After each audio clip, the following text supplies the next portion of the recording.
Hello, my name is Joe and I will address this very quickly. In this video, I just want to give you my 2 cents about this whole situation and mostly, talk about victims.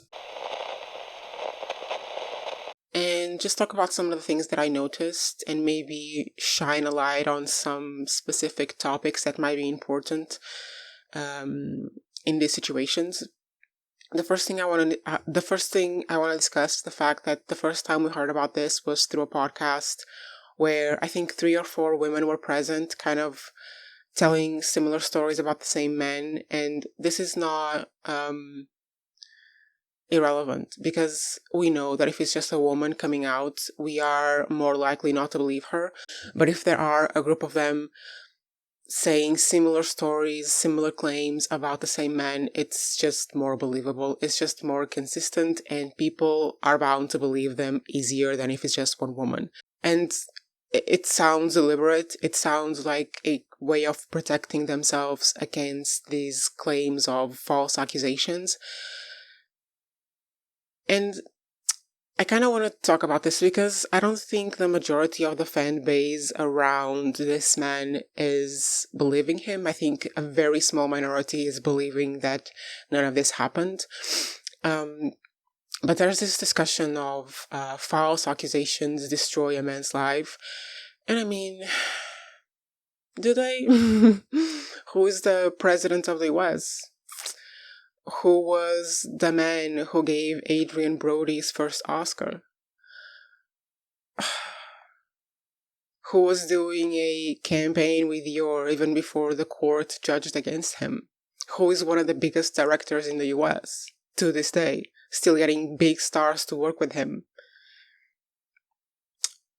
But there have been men whose lives have been ruined by false accusations in the past. Been jailed or even killed.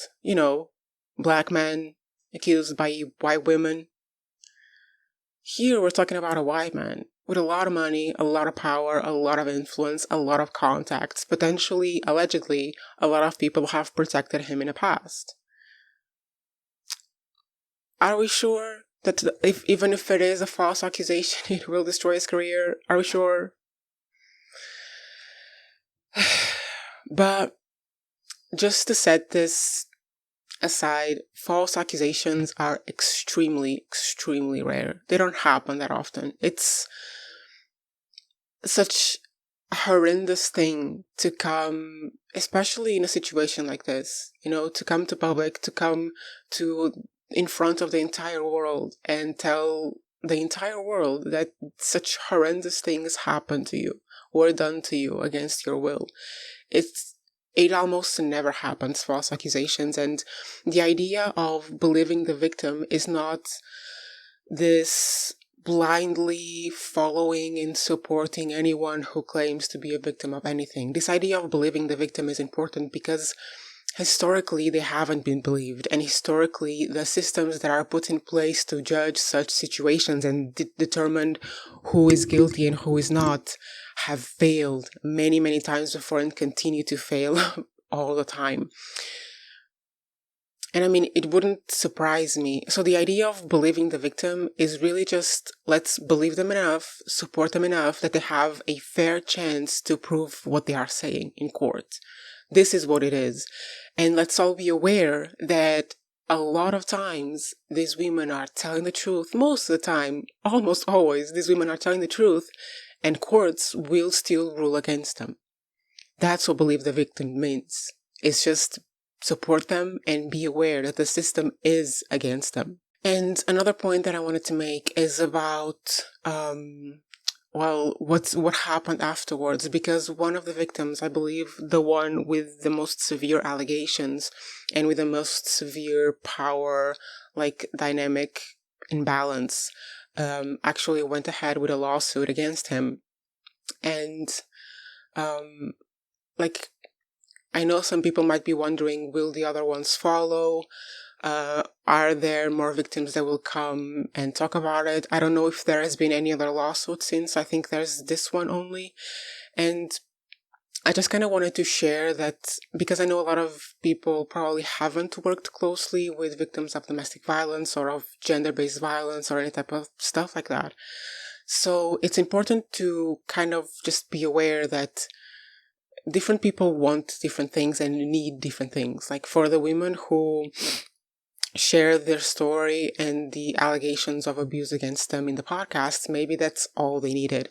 Maybe all they needed was just to share it and to just for the world to know that this happened to them and that this man is dangerous, or allegedly. Maybe that's all they needed. But for this other person, maybe she wants more. Maybe she needs reparations. Maybe she just needs the system to know that he needs to be contained and not be allowed to do this to anyone else. So it depends. I mean, there are people, both men and women, the majority women, that ask for help and support services, and they don't always want to leave the relationship. They don't always want to press charges. There are a lot of people who just don't want to go through the trouble of going to court and seeing this person all the time. They would rather just leave and live in their own peace and just not face him ever again.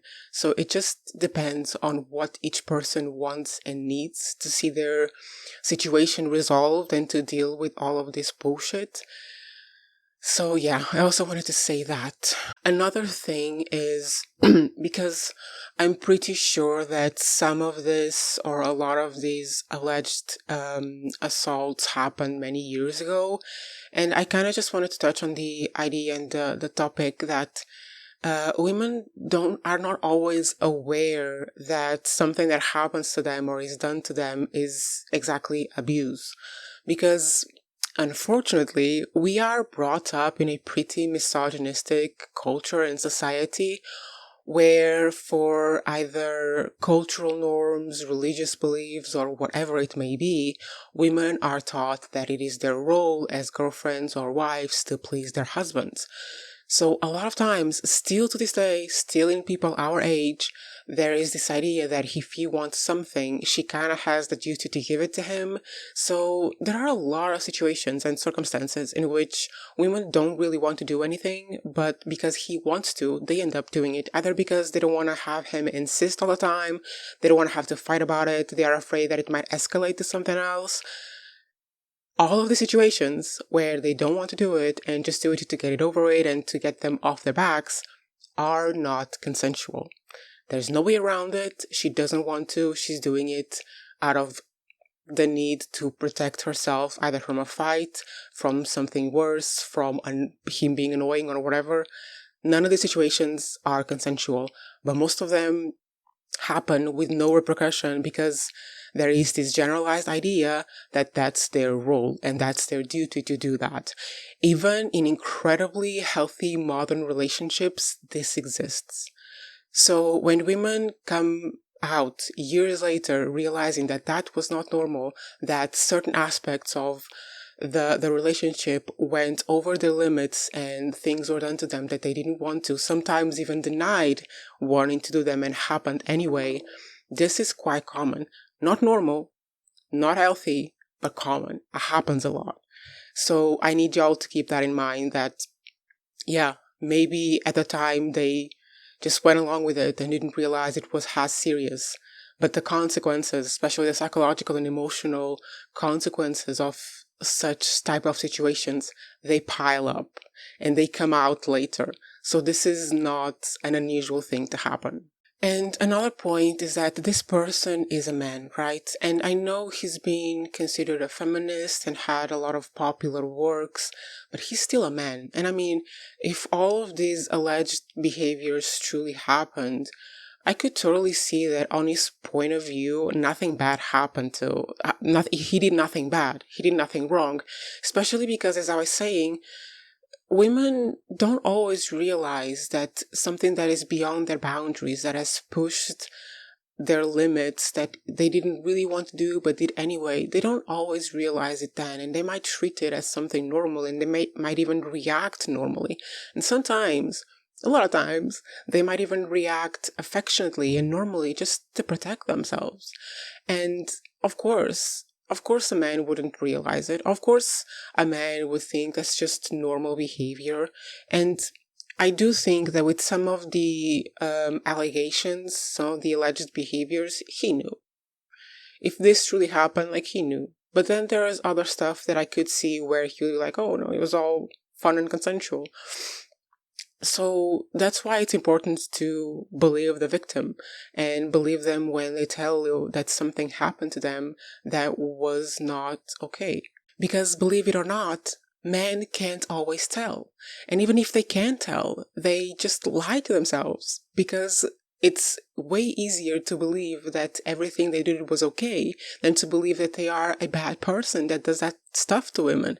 I mean, wasn't it in that case with the French lady, that huge case from last year and this year as well, where some of those men, dozens of men, and some of them didn't believe it was assault because I think one of them said that he thought she was dead, but many of them didn't believe it was assault. So you see, we can't always trust the perspective of men. Sometimes they do these things to women and they don't consider it bad. I think this is kind of what I wanted to say and the points that I wanted to highlight. I know that the majority of people around in his fan base and on booktube and in the book community are, and even in the outer world, are not really supporting him right now. But I wanted to highlight some of the aspects about victims of such crimes and just kind of put it out there because that's always what I think about, like the men that do this are so like common, like they're not, there's nothing special about them. They're just one more, right? But the thing that I think is important to talk about is the victims, is as the society that we are, like, how are we supporting them and making sure that they have a fair playground that they have a fair fight to prove their truth, because this is all they have when you think about it. Like, this man is incredibly powerful. He has a lot of money, has a lot of connections, like a bunch of other powerful men who have been accused before. He will have good lawyers, is my point. He will have good lawyers to poke holes in the victim's stories. He will have good lawyers to point out inconsistencies. And the only thing she has truly is the truth. It's what happened to her, and what she knows is the truth. That's the only thing she has to fight this at this point. She doesn't have the power he does. She doesn't have the money he does. So whatever the court concludes, whether they conclude that he's innocent or guilty of the accusations of the things he's been accused of, we have to remember that even there, even at court, while they're fighting to tell their stories and to tell their versions of the truth, the power dynamics are in his favor. Because truly, all she's fighting with, and a lot of these women are fighting with most of the time, it's just the truth. That's all they have on their side, is the truth of what happened. And we know how easy that can be manipulated. So, yeah.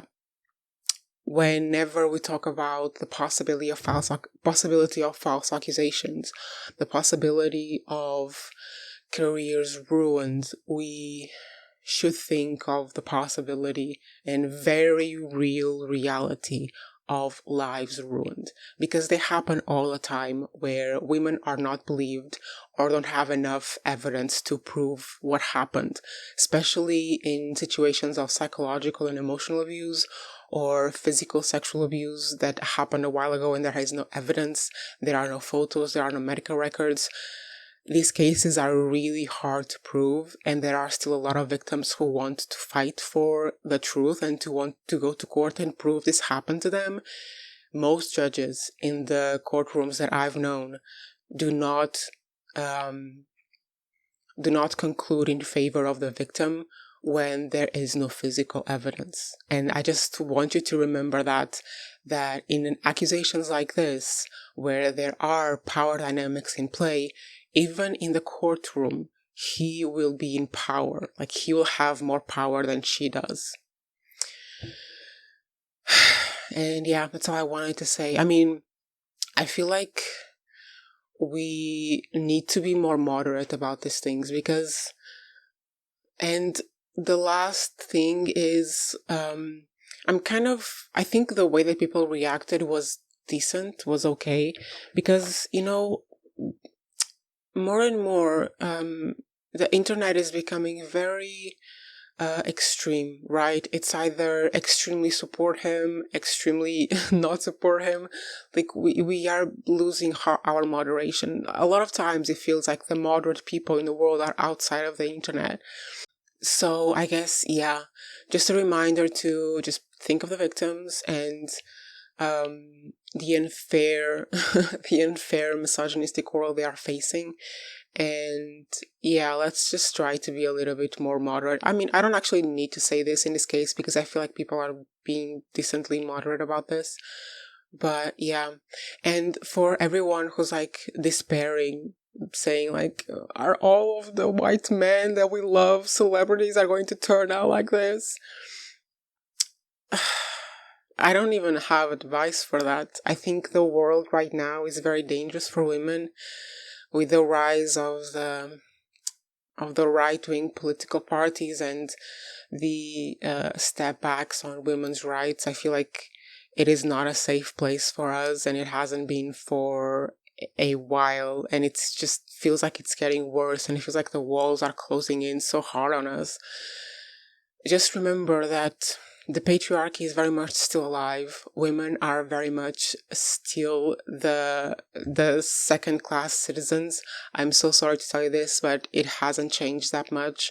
So yeah, if you have to withhold judgment on anyone, do it. I mean, the only person at this point that I would be incredibly surprised to hear such allegations made against him is Keanu Reeves.